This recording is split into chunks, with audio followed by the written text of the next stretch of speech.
All right, welcome in. Let's go.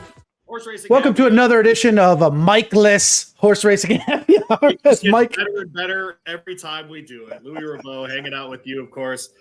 Producer Zach alongside as well. And we welcome in friend of the show. His name is Barry. We call him the Urban Handicapper. We call him the Sniper. We call him the man that we're just happy to see this week. Barry, how are you, my friend? Hanging in there, you know. Good. Things are good. The weather's getting better slowly but surely. Everything's kind of falling into place. There you go. I was looking like at weather. living in a city of second-tier sports teams. I'm just wondering. It's rough, man. No respect. The Magic get no respect. It's unreal, bro. Well, there you go. All right. Well, Barry Spears with us. We're going to preview all the stakes action down in Tampa this weekend, where Barry will be on site. He will not be on the feed, but I'm just doing that so everyone will walk up to Barry and ask for a picture this weekend. So please That's do all that. right. I'm down for that. 100%. Go say hi to Barry. He'll be there. It will not be hard to pick out Barry. He's the tall guy with the bandana. Yeah, you know who Barry is. It's okay to say. And then want to give a shout out to our guys, Single Barrel Cigars. Hey, Tampa. Shout out to our guys at Single Barrel, Ybor City. Check them out. City. All over. Yeah, Ybor City, legit. Check them all out. Single Barrel all over social media. Good dudes down there. Just really a fantastic concept for cigars. And if you are at all into your bourbon, make sure you get some Single Barrel cigars as well. That way, good guys hanging out with us whenever we do this show. I wanted to ask Barry to jump on right away because we did have 4 Derby replays to go through from last weekend. Obviously, one of the winners doesn't get any points. We can get into that as well. Shameless plug for me. New show tomorrow. The Kentucky Racing Spotlight will air at 6 p.m. on ESPN Louisville. So if you are able to listen on your smart speaker or you happen to be in the Louisville market, you can listen to us on 680 1057. We will, of course, podcast that everywhere, including on the Horse Racing Happy Hour podcast platform as well. So no matter where you are, you'll be able to check that out. I want to thank our friends over at the Kentucky HBPA for sponsoring that one. So, Barry, let's get into it, man. And I'm going to let Barry kind of navigate us here. Was there a particular non-NISO's performance that you were impressed with last weekend? No. Okay. All right. In a word, no. I get it. So let's go to one of those. His name is Hades. He ran in Gulfstream in the Holy Bull. He beat Fierceness. It was supposed to be the grand re-entry of Fierceness. We talked to Brian Nadeau last week. He thought it was just going to be a straight up Fierceness, and then Hades straight up cold exacta instead. Hades just won the damn thing. Zach, can you go ahead and take us back to Gulfstream Park from last weekend? Horses, another 2 lengths back to Domestic Product, and dropping back to last is Dancing Groom, just ahead of him Otello. Fierceness not out of second gear yet. They went 3 quarters, and Fierceness goes to the first finish line, trying to put Hades away. Gaffleon getting a response from Domestic Product, and it's time to go to work for the 2-year-old champ. Fierceness is off the turn, but he's not home yet, as Hades is dead game and battling back. Off-cover Domestic Product is charging hard. 16th to go. Fierceness coming up empty now. Hades has the lead. Domestic Product is out of time. DJ Stables, Hades wins the Holy Bull under. All right. So one thing I want to mention before we really get into talking about the actual things that happened in this race. I think no one does a better job in horse racing than what Pete Aiello just did. He talked about what was happening with Fierceness during the race, right? No one does that as well as Pete does, is willing to say those things and know he's just right and not worry about the repercussions. I really appreciate that about his calls, Barry. A slow race, but look, it's not Paco Lopez's fault that he was able to rate. No one caught up with him, right? Yeah, he got away with some easy. That second split was kind of easy for him, and it really set up the race for him to win. I thought, honestly, Fierceness actually ran the best race. I know a lot of people won't say that, but if you look at the replay, he got off slow. He didn't really break well, and then got forced out wide. And it's clear by the way that Johnny V was riding him that he has to get clear. He doesn't like kickback. And that's what he tried to do and got forced out wide. He was about 4 wide the whole way, and he kept running.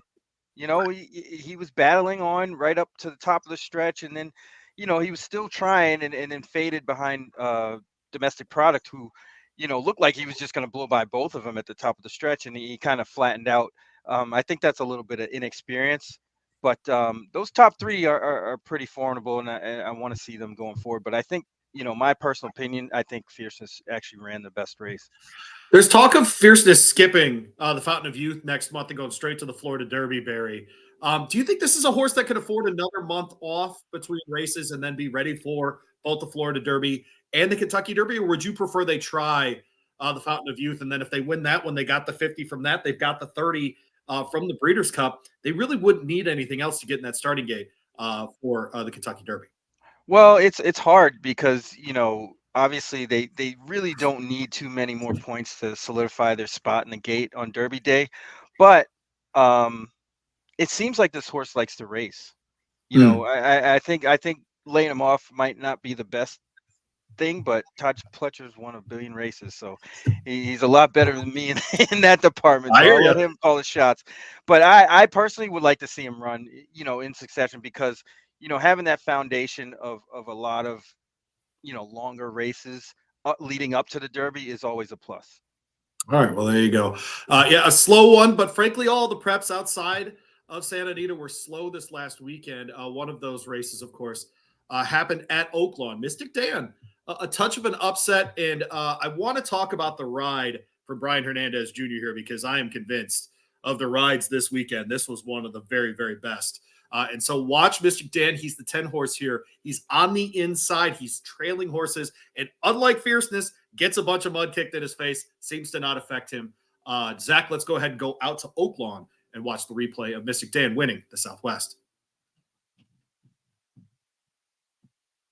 Coming back to the lead, Jess Steele making a big move after Carbone and Otto the Conqueror. Jess Steele storms to the front. Jess Steele and Ramon Vasquez have 3/16 to go. Here comes Mystic Dan right up the rail, though, with a rail skimming ride by Brian Hernandez Jr. And Mystic Dan is turning it on in a huge effort for the Kenny McPeak barn. Mystic Dan 5-6 ahead, and he wins wrapped up a Oh, man. All right. By the way, first thing to say, of course, going back to track announcers, my man Matt Dinnerman doing the damn thing at Oaklawn. He sounds great. He is crushing it. Big field, be damned. The man is crushing. Doing a great job. Caught Mystic Dan right when he made that move on the rail. Man, Barry, I just thought of all of the rides we saw this past weekend. Brian Hernandez Jr. getting up the rail there and knowing that his horse would make that move, that was about as good as we saw this weekend. Yeah, I mean, he was real, obviously savvy enough to know that the inside was the best part of the track. Stuck to the rail, and it got him the win. About the performance itself, I think Mystic Dan really just kind of freaked on the mud. I'm real skeptical, because that race was just kind of out of nowhere for that horse, and he seemed like, the way he was running, he was like, just skipping right over the mud. It looks like he definitely appreciates that wet surface. So the jury's still out on him. I thought Liberal Arts actually kind of ran a really good race for a comebacker. His progression is it just keeps happening. So he's one I'm definitely interested going forward. Yeah, Matt gave us Liberal Arts on ESPN Louisville when I had him on ahead of the Southwest Stakes. Really thought that he would be the winner in that race, even 6-1 or 8-1 on the morning line. I can't remember at this point, but an interesting horse. I thought an interesting race, Barry, only because in Derby terms, at least, when we do get to Derby Day, it rains on like 48% of Derbies, right? And so sometimes you do have to deal with a muddy or a sealed track or something like that. Kenny McPeak's going to have that horse ready to go as far as being there, right? So even if he's first alternate, second alternate, or something like that, as horses start to scratch out of the Kentucky Derby, he might be the 22 that gets in the race and is actually interesting. So, I'm with you on this one. I think it's a little bit more of letting the cake bake, if you will, something like that, where let's see a couple more races out of this horse. It's so hard sometimes with guys like McPeak. McPeak, to me, is the Doug O'Neill of anything east of the Mississippi River. It's just kind of like, yeah, sure, he can start. Sure, let's throw him in that race. That sounds great. What's the surface? I don't really care. Let's just try it out. So, the good thing is, yeah, go ahead. I was going to say, the good thing is with Kenny, he runs his horses. He doesn't shy away from spots. He runs them. But the bad part is, it's hard to predict when they're going to run well. Correct. Yeah. He's good for the game because he runs the damn horses, and it's tough for the bettor because the 12-13% isn't an indictment on his training. It's that he's not at all. Take chances, right? That's exactly right. So it's interesting to watch different trainers take those different tacks, and he's certainly one we appreciate because, like you said, runs the horses. That's all we can really ask of our trainers in this game. Let's head up to Long Island. We did talk. I want to give a shout out to our guy, Matthew DeSantis up there with Naira. Was a really great guest. He's been on a couple times now on the radio show with me. He's been really great, really generous with his Friday mornings with me. And was, this was a Withers that we didn't quite know what to do. And in fact, we didn't know what to do because Uncle Heavy won this race. Chris Griffin on the call up at Aqueduct. Zach, if you could go ahead and pull up that replay for us. He is all in, is not cutting into the margin. Light line is starting a rally here for Manny Franco. Is going to be a touch wide, but the front two have not come back to the field. And El Grandeo is back in front. It's El Grandeo who kicks away. Kane continues to chase. Uncle Heavy is trying to commence a rally, is making hard work of it. Light line and deposition on the grandstand side, but El Grandeo is still there. El Grandeo, here comes a run from Uncle Heavy, and Uncle Heavy in between horses. Deposition on the far outside. Light line right there. El Grandeo needs the wire. Uncle Heavy late. It's a photo finish. Oh, that's two noses on the line. Damn. Wow. I know. It's a great race. It really was. It's a fantastic finish. Chris really grabbing onto that. By the way, Naira has a fantastic YouTube page if you ever want to go back and watch any of their replays and stuff. It is like the easiest one to navigate for sure. So thanks to all the folks for their putting their races up on YouTube for us to be able to talk about on this show. It's essentially the second race in a row, Barry, where we heard the race color guy to kind of get caught off guard. They thought they knew, he says, they haven't been caught by the pack. And then, Uncle Heavy gets that extra whatever in the stretch there. I don't know what to make of this race. The splits are incredibly slow, Barry. But I also don't hold it against horses if that deep, sandy, dirt thing on Long Island, either at Belmont or at Aqueduct, slows them down a little bit. That really doesn't bother me. What did you see in this race? Did you see a Derby contender? Because look, we're talking about a quarter century now that we haven't had a winner come out of the Wood Memorial. Yeah, it's tough because when they changed the surface and got rid of the inner dirt, they really they didn't winterize the track. They just basically added more track to the track. Right? Yeah. And it's like quicksand when it gets wet. Yeah. And Uncle Heavy really ran good. I'm just curious to see how horses leave Aqueduct and run somewhere else. And that'll probably be the telltale sign of what's going to happen. But, I mean, the top two were really good, and the rest of them didn't really show up. But it was a wet track, so I can't really say, we can just toss this one or that one because sometimes they just don't like it. I've seen horses, in the past performances now that are coming back from like the Remsen and things like that. And, they just had a bad race and they're probably going to run better. So we'll see. This is a fun one. This is a Pennsylvania bred. The owner has had 4 starts ever. Pops up, wins the Withers, and has a horse, a serious contender on the New York route to the Kentucky Derby.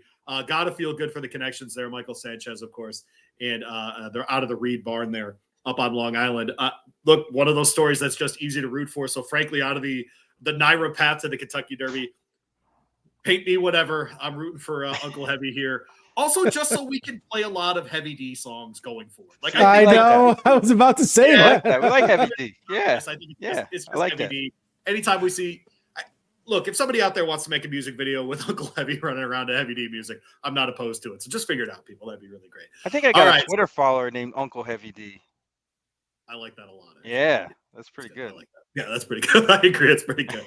All right, so let's talk about it, Barry. Let's just do the it's not even an elephant in the room anymore. The Baffert thing with Churchill Downs and not being, eligible for a 3rd straight Derby here. Nysos. I mean, look, you and I watch a ton of horse racing. That's as good a stretch out as you're going to see from a 3-year-old. I mean, that just is. It's off the charts great. The horse looked totally comfortable. It seemed like he had done it 100 times. I'm a guy where I'm just disappointed that we won't have the very best collection of 3-year-olds that we can for this race. And I kind of look, I think what's the word here? I think for this, Churchill is trying, in their mind, they're protecting the 150, the Derby 150 thing by not having Baffert there. What I don't understand is, Barry, I was there a couple of years ago, and Baffert agreed to have all of his horses blood tested before the Preakness Stakes. Why are we not doing that for the Kentucky Derby with just everybody and moving on and trying to figure out a way to get Baffert back in these races? That's a hell of a question, because that would solve some of this issue. I think at this point it's kind of petty on both sides, because he was still suing them before, Right. a couple of weeks ago or a week ago. And I think that had a lot to do with why they wanted to extend the suspension. And as a fan, I don't like seeing Baffert Right. out. As a bettor, I do, because I think it Right. kind of creates some chaos within the race. And you see that the horses so far, everybody's kind of evenly matched. Not that they're not evenly matched when, come Derby Day, but even more so now. They all kind of look the same. Nysos was the one that kind of separated himself, and he's not going to be in it. Yeah. But No, also, don't you feel like some of these owners and trainers have to feel like, I don't get a shot at the king? Like, hey, I you can put a star next to my Kentucky Derby or my race, because Bob Baffert can't run in it, and he might have had a winning horse. I mean, they get money and all this stuff too, but in the back of your head, I think owners just want to win the Kentucky Derby, to answer your question, Zach. But there is absolutely value in beating the best horses too, right? I mean, there are different levels of Derby winners. There are different levels of Hall of Famers in different sports, those kinds of things. I'm with you, Zach, on that point, but I do think, if you went to an owner and said, you can win the Kentucky Derby, but Baffert's not going to be in it, they'd say, what was that second part? Because I don't care about it. I think that's what they would say. But no, let's watch this Nysos replay, because, folks, this is what it's supposed to look like under Flavien Prat here. Frank Miramonte on the call at San Diego. With a quarter of a mile to go has led throughout.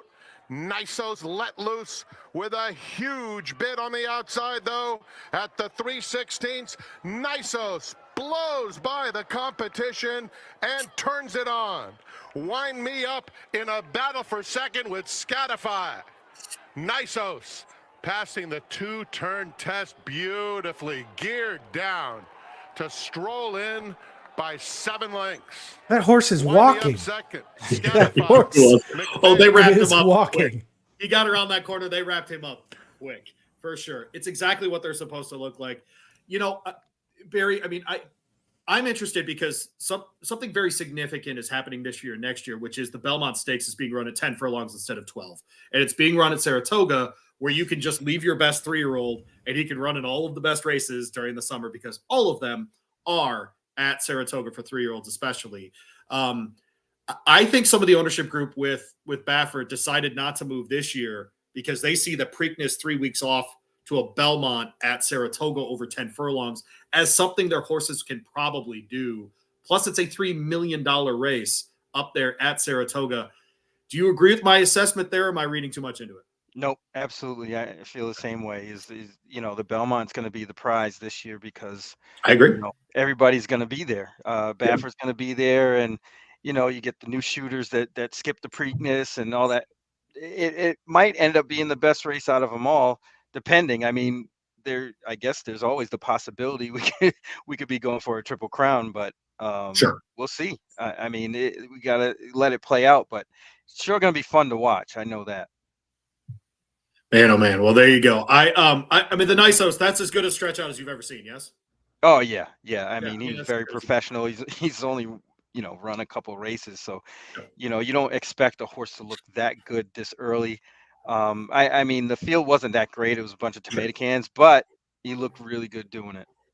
Yeah, I'm less interested in Wind Me Up's race there, and more interested actually in Scatify. I wonder if they couldn't turn that horse into some kind of 7 furlong or maybe 1-turn mile. 1-turner. Yeah. He really looks Definitely like that to me. I don't think he's a 6 furlong horse. I don't think he's like 5.5 on the turf. But I think if you can get him more of those like 7 furlong type races, something like that, maybe even 6.5, he could be pretty effective Monster. there. Yeah. I actually agree with you. I think he'd be a monster if he cuts back. If you had a Derby top like horse, do you even have one right now, Barry? Because I don't. It's tough. Yeah. It's I tough. mean, you haven't seen them, haven't seen many horses, to be honest. And one could come out of nowhere. If you had to put a gun to my head, I'd say Fierceness is still the top dog right now. Okay. Despite that last one, because he probably wasn't even already, cranked up all the way to win. And they got bigger things. You want him to peak in May and not February. Well, there you go. All right. Well, let's get to the handicapping section of our show here. Barry's favorite part, and I'm not going to lie, also my favorite part. How about that? We'll go down to Tampa for this one.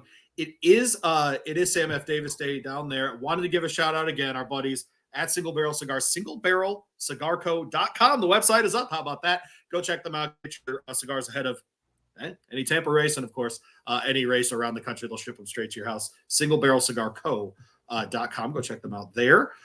Barry, Davis Day, man. This is a fun one. The Suncoast, the Minaret. There's some nice, the Pelican. There's some nice stakes on this card. Yeah, you usually get kind of a little combination of horses that are just starting their year, or trying to get into it for bigger things, and from a betting perspective, it makes it interesting because this is the time that you could probably beat some big favorites, and I think there is a little bit of that going on in this sequence on Saturday.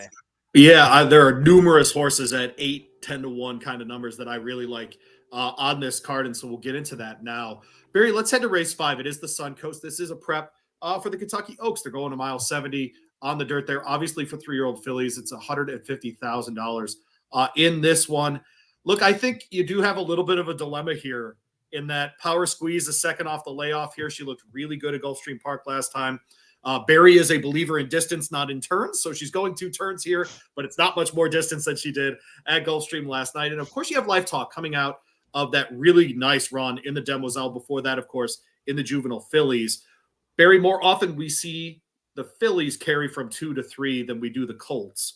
Will you lean on the class of Life Talk, or do you like the current form of a Power Squeeze, or are you looking somewhere else? I think Life Talk really is the standout, like the morning line has her. But there's some knocks there. I mean, the horse really hasn't run all that great up until that last race and went to the lead that day, which she hadn't done before. If they employ that strategy, I think they'll be fine. If they decide to rate, they might be in trouble because the closers are a lot faster than her finishing. Even the one who just is a maiden breaker is probably a little bit quicker than what it appears on paper. Okay. Power Squeeze is kind of a closer. And the outside horse was kind of interesting to me in Gorgeous Girl, who's also probably be a stalker type. So that just leaves Life Talk to go to the lead, which I hope and think they would do. Managed Mischief is probably going to cause a little trouble, but if that one goes to the lead, I don't think they'll have a problem. Life Talk looks like a standout. Yeah, and going the distance here, we have a couple of horses who have done it already. You mentioned one, and who could ask for Mo, the one horse on the inside here, Tyler and for Shug. I'm with you on the class of Life Talk. Do you think that Power Squeeze, Santino here, hit the board kind of horse, or is this one you would fade in those kinds of plays? Pretty dressed up off of that Perfect Trip win last time. So I think that number, or the speed figure, even in the third graph, might be a little bit inflated. Okay. Just based on that trip. I mean, it was, if you look at that race, it couldn't have set up any better for that horse. And she obviously took advantage of it. If she gets that same situation on Saturday, she's going to be ultra tough, but I don't know how that develops, because there's really only one speed horse, 1.5. Right. And unless they just go, crazy in the first quarter, I really don't see Power Squeeze getting a good trip, and 5 to 2 seems like a really big underlay. Okay, well, there you go. Reminder too, at Tampa, the pick 3s, the daily doubles, the pick 4s are all 18% takeout, really playable races here. Barry, this starts a middle pick 4. Would you single Life Talk here? Yes, I would. Okay, there you go. All right, we'll move on to the next race then. It is an allowance optional claimer. Easy for me to say they go over to the turf for this one. It's at a mile for 3-year-old fillies. The claim price here is $75,000, $53,000 is the purse here. I thought a couple of interesting entries here as well. Is there an option outside of the favorites here? The 9, of course, or the 8, of course, is Sputnik. You'll see some money come in on Sacred Image as part of a Chad Brown in a combination with Sammy Camacho, who is one of the very best riders at Tampa. And then Bourbon Breeze for Riley Mott, and under Junior Alvarado here, also entered down at Gulfstream on Sunday. outside of those three, is there a player, or are those the ones you think you'll be leaning on here, Ben? I think the 2-horse Destiny Star has some upside. Showed some potential early on back when she broke her maiden at when she ran in her first race at Saratoga, and kind of got away from it. Was on the dirt, then got back to the turf, and you can see she improved. I think there's still room to improve there, and stretching out might be the answer to that. I mean, out of a declaration of war mare, Catholic boy, Catholic boy, yeah. Good sire. point. So I don't think distance will be too much of a problem. And that one's going to be an interesting price too. I not really sure what to make of Sputnik. Coming off on the synthetic to the turf. Yeah. It's a tricky read sometimes. Sometimes horses take to the synthetic, which is kind of counterintuitive, but they do. And Sacred Image is another one that didn't run a really particularly fast race first time out, but got the job done at Tampa, which is a plus. So they're going to be probably formidable foes in this race. Not too sure about Bourbon Breeze either. First time on the turf. Yeah, I agree. 3-1 seems to be a kind of a stretch, and not even sure that horse will actually run in that race because it's entered in another on Sunday at Gulfstream, so it might not make the trip. So if that happens, then I think Destiny Star and the odd horse is Camilla T. You don't really know what to do with that horse because ran great going 5 first time out and hasn't shown up since. So. Right. Yeah. Yeah, maybe the first Lasix will help there. Juan Avila is very, very good off this type of layoff as well. Riley Mott, by the way, with firsters on the turf, is 0 for his last 26. And so that horse, I'm guessing, will stay at Gulfstream for the weekend. Likely. Most likely. All right, let's move on to another stakes here. It is race 7. Excuse me, the Minaret here. 6 furlongs for fillies and mares 4 and up. On the dirt, all the stakes will be on the dirt on Saturday at Tampa, 50,000, like I said, in the kitty here. 5 and 8 to me are interesting in here. Dreaming of Snow coming out of a win last time at Tampa at 7 furlongs in an optional claimer, runs in the Rampart down at Gulfstream at a mile behind Mary Quite Contrary. I don't hold that against the horse there, but did win 3 of her 6 races at Tampa before that. Poema to me is really interesting here, Barry, because the connections with Kathleen O'Connell, she just doesn't win stakes races for some reason, for whatever it is. But man, she is absolute royalty at Tampa. I think her at some point she's going to break through in one of these races. This horse was right there in that optional claimer that I mentioned last time out. And I think her numbers sort of make sense here. Where would you lean, though, in the Minaret Stakes? Yeah, this is a tough race because, at first glance, it looks like there's a lot of speed in this race. And when you dig a little deeper, it really isn't that much. And I think Kathleen is holding a really good hand. But I think Dreaming of Snow might get the setup and probably be a decent price on the cutback from the Rampart back in December 30th. Yep. This horse likes this distance, likes this track also.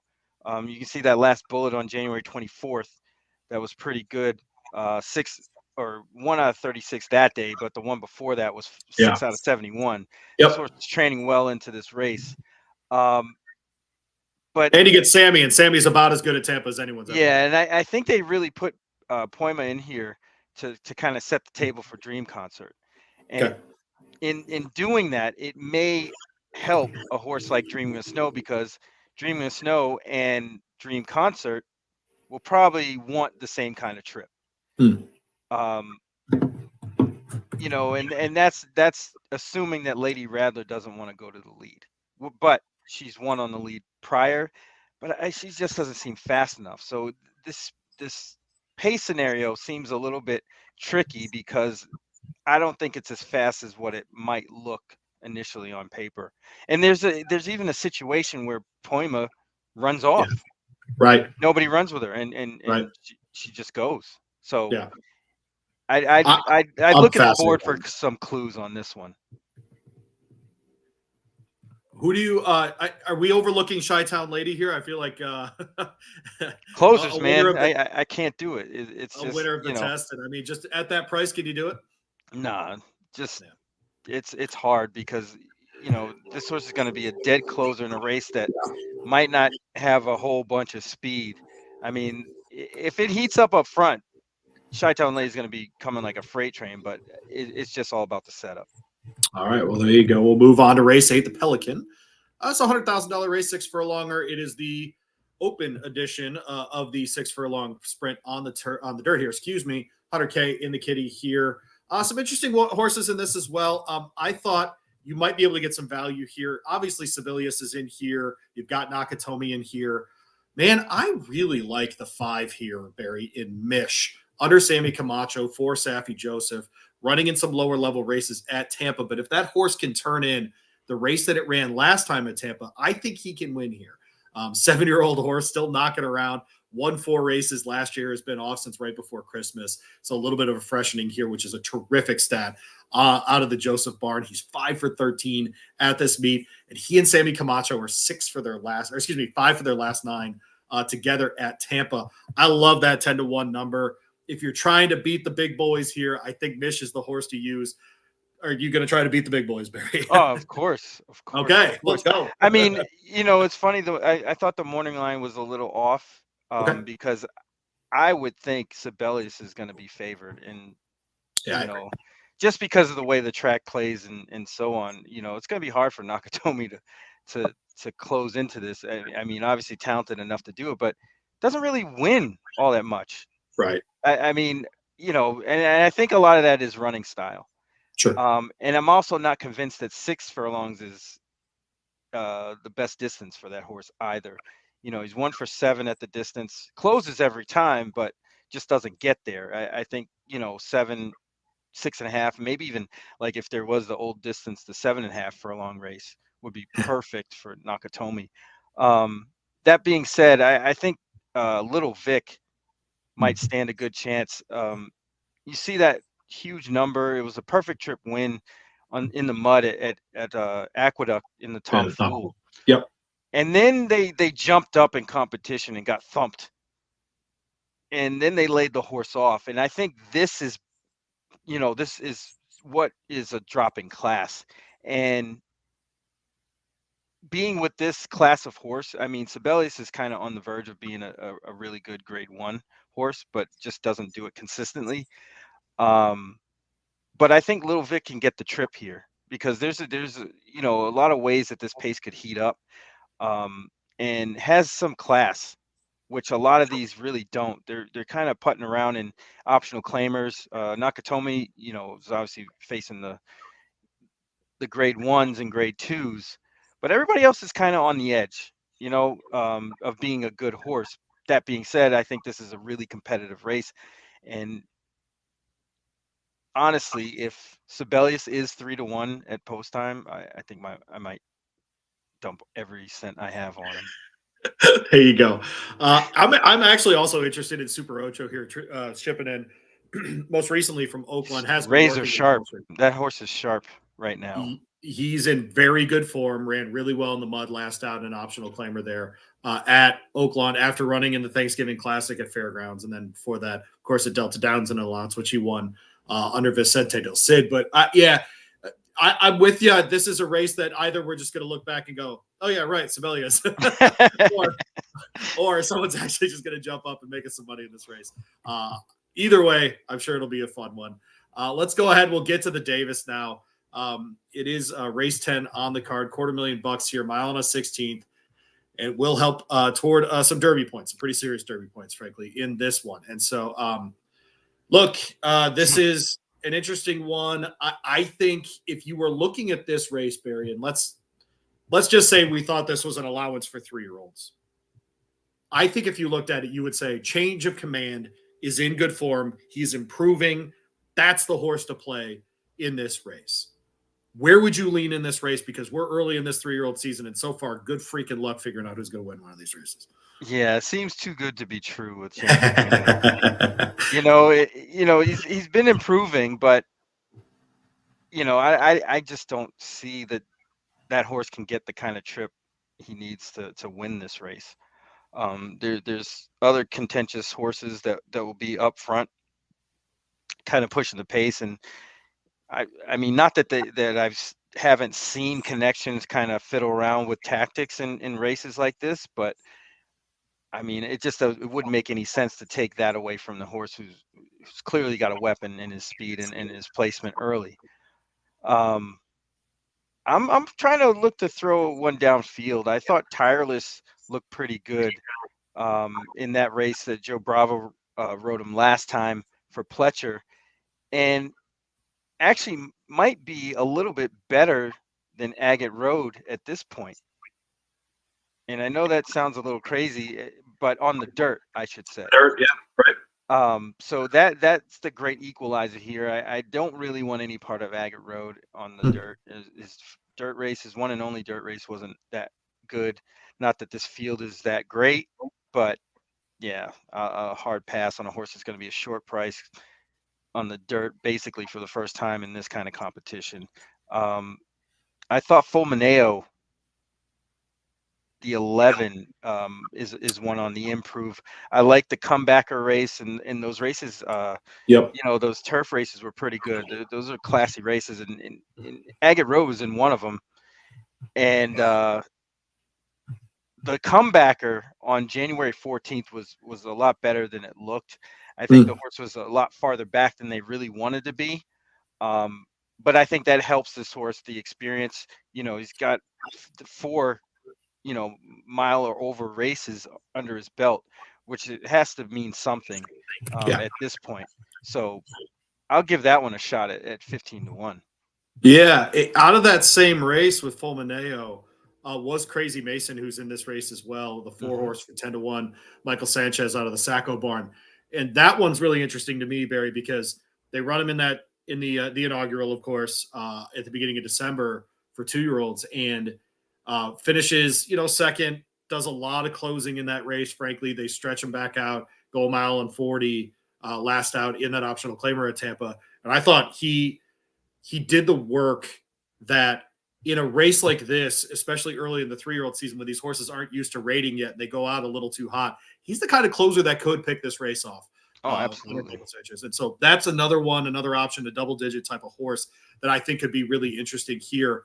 Do you think they're just kind of trying to figure out what to do with the Agate Road, or do you think it's more, hey, it's Derby season, if he happens to run well in the Davis, then we try to figure something else out?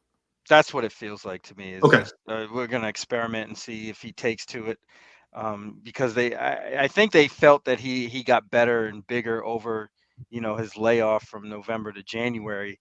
So they're like, all right, he's doing well. Let's give him a shot. Betting wise, not a good thing for me. I wouldn't take a horse like this at a short price. They could beat me all day. I'll tell you a horse that's not going to be 5-1 at race time is Copper Tax. There's no way that horse is getting enough money to go 5-1. I'm fascinated by the route that horse took here, because they ran that horse like crazy between the 1st of December and the 2nd of December. Ran a bunch of races, won a bunch, frankly, doing a lot of different things. They tried him in the Remsen, essentially on 3 weeks under Kendrick. Just didn't have it that day. That was the famous muddy race between Dornoch and Sierra Leone. And I say famous because we've been waiting for another famous race on this Derby trail. That's about as famous as we've had. We got real excited about that one, and then we haven't seen the horses since, of course. But yeah, interested in just sort of what Gary Capuano's trying to do with this horse. I do think if you were going to try this horse in a Derby prep, this is where to do it. And then if it doesn't work, Zach will tell you, and I'm sure you've seen it on the show, we do Road to the Preakness shows. That's the kind of horse I could see they aim for the Tessio. If he doesn't work out, home team. Yeah, that's home team. Exactly right. Send him back to Laurel, go pick off a bunch of races, get a free pass to the Preakness, and I think that Copper Tax could be that horse. I'll be interested to see. It obviously won't be in February, maybe back in next in March if we see him back at Laurel Park. If it doesn't work out in the Davis on Saturday. All right, man. Well, I think that's it. You got a pick for the last race? I guess we could do that.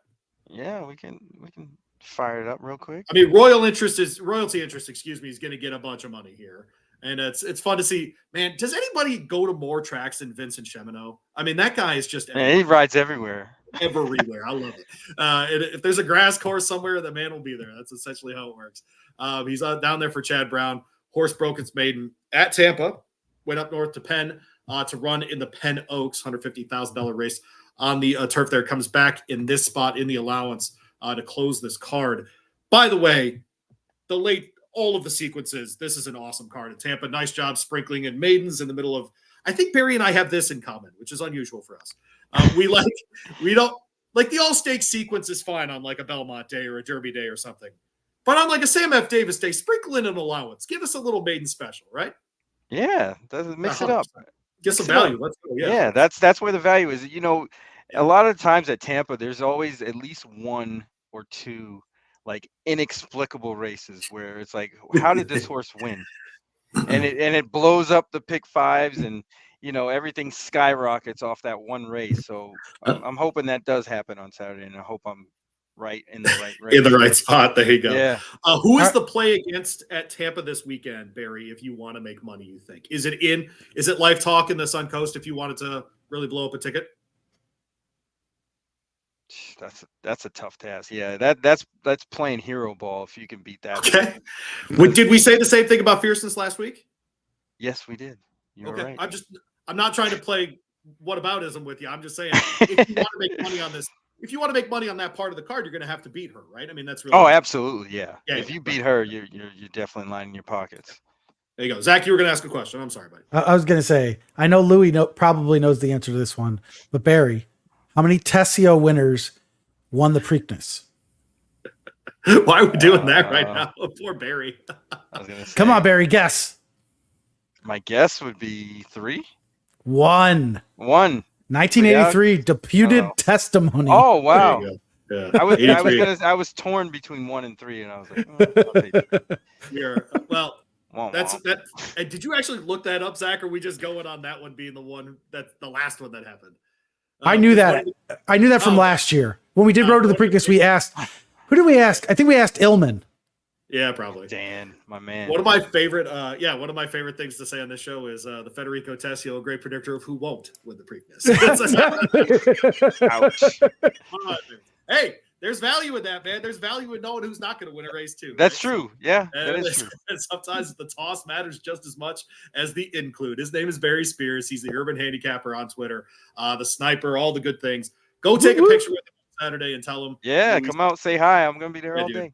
Hey, Barry, I got to say, personal note, man, it's good to have you back on. All of us were praying for you. I'm glad that you seem great. You seem like you're in great spirits. Yeah. Tell the people, are you feeling good? Thank you. I appreciate the thoughts and prayers and everything, and the support has been excellent. Doing good. Just kind of getting used to things after that, because your life changes. I went from taking no medication to taking like 6 or 7 a day. So things like that, timing with everything. I got alarms on my phone every time I need to take medicine, things like that. But, getting back to normal. It's only been a couple months, but trying to get out and about and do things. Good. So, yeah, feel good. Everything's good. Do you have a Super Bowl pick? Yeah, neither. No, I Kansas City. That is a good answer. I don't like either of those teams. The Detroit Lions, people. The Detroit Lions. Yeah. That was the right answer. I was pulling for them, man. I wish they would have won. So my favorite thing to say is that the only thing that separates Brock Purdy from Tom Brady is Super Bowl wins. They have the same exact stats for the years that Purdy has been playing. Oh wow! How about that? Yeah. So Kyle Shanahan could start winning Super Bowls. But KC did beat the best team in the NFL, so there's that. Yeah, I'll tell you, man. There is if you talk about like best 3-4 coaches in the league, 2 of them are in the Super Bowl. So at least we got that this year. Yeah, no joke. At least that part. KC beat the Dolphins, the best team in the world. We're talking about the Ravens, Barry. I just like that the geekiest man possible got the Dolphins head coaching job. It gives guys like me hope that I can accomplish something with my life. So right? That's actually the platform that Louie's trying to jump toward. He started podcast, radio. He's hoping to get to NFL coach by the end of his career. That's obviously that'd be so sweet. That's exactly right. That's why I live in Kentucky. Yeah, for those NFL jobs. All right, boys. I appreciate it very much. By the way, if you're not listening, I almost never mention it when Barry comes on. Going in Circles on Monday. Podcast drops, the Big Monday podcast with him and Mr. Simon. Make sure you go check that out. It's a very, very good show. Very different from this one. But the recap shows I absolutely adore, and they do as good a job as anyone in our industry. So, Barry, we will talk to you next time, my friend. All right. Safe trip Thank to you so Tampa. much. Have a great time at the track on Saturday. I'll be All at right. Turfway. Do you have a Ooh, Turfway cold. strategy? Yeah. Closers. The longest Okay, shot on the board. The longest closer. Longest close. There you go. I will shoot for that, man. Appreciate it very much. All right, man. All right. Talk to Later. Barry soon. All right, Zach, let's wrap this one up, buddy. Again, shout out to our guys, Single Single Barrel. down there in Ybor City. SingleBarrelCigarCo.com, all over the socials. Catch them down there. Best Nick and the guys down there are just the best. So make sure you check them out for all those smoky needs. Thanks to Eddie C hanging out with us tonight. Good stuff out of Eddie. We appreciate him very much hanging out and watching the show tonight. You can always catch us live on Twitter and on Twitch during our shows on Thursday night. And anytime you want to watch the replay of this, it's on YouTube, it's on Twitch, and of course, it's on Spotify as well. You can join the 5,500 people that watch us every month on Spotify. And subscribe to us. Subscribe. We need those. It determines our money, our sponsorships, our guests. That's right. Yeah. And make sure you get in tomorrow, Kentucky Racing Spotlight with Louie Rabeau, whoever that is. And get in on that 6 o'clock tomorrow on ESPN Louisville. You can stream that anywhere in the world. Just ask your smart speaker to play ESPN Louisville, and you will get me around 6 o'clock. And of course, we'll release it on this podcast platform as well. Also, Dan Issel, which is way better than Louie. I did interview Dan Issel. Free from Turfway Park will join us as well on that episode tomorrow. I will do a recap of the 4 Derby preps from this past weekend as well. Probably steal some notes from Barry for that one. All right, alongside producer Zach, my name is Louie Rabeau. Thanks for joining us here on the Horse Racing Happy Hour. We'll be back next week. Our guest will be Steve Kornacki, ahead of the Risen Star at Fairgrounds. I don't know why Steve Kornacki likes this show, but he does, and so we will talk to him. It's his getaway from politics in 2024. That's exactly right. So there you go. I'm not Joe Biden, and he's not Donald Trump. We'll talk exactly. None of us care. That's the point. Awesome. All right. Thank you, Zach. Go ahead and play that music, and we will get out of here.